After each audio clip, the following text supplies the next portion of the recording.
বলো বলো বলো কোথায় যাচ্ছি তোমরা কি করে জানবে? জানি তো আমি, তাই না? তো ভিডিওটা দেখো। সো হেই হ্যালো এভরিওয়ান, চলে আসলাম একটি ভিডিও নিয়ে, শপিং ভিডিও গাইস। দিদির বিয়ে বলে কথা। তো এখানে দেখা হচ্ছে শাড়ি। আর শপিং করতে গেলে আমি বোরিং হই না, কিন্তু আজ জানি কেন একটু বোরিং বোরিং লাগছিল, জানি না। তো চলো তোমার সাথে শেয়ার করবো পুরো শপিং ভিডিওটা, যে কটা জিনিস কেনা হয়েছে।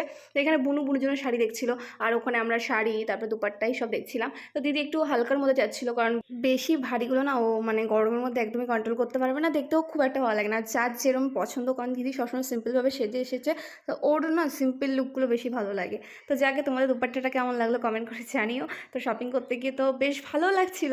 আর এইদিকে এখন জিজুর জন্য ধুতি পাঞ্জাবি দেখা হচ্ছিলো, তো এইটুকুই ভিডিও নিতে পেরেছিলাম আর কি, তো শেয়ার করলাম তোমাদের সাথে। আমাদের অলরেডি শপিং করা শেষ, ক্লান্ত হয়ে গেছি সবাই, আমরা এখন বাড়ি ফিরছি। সব ভুলে গেছিলাম ব্লগ করতে। যাই হোক, এতটুকু বললাম আপনাদের সাথে।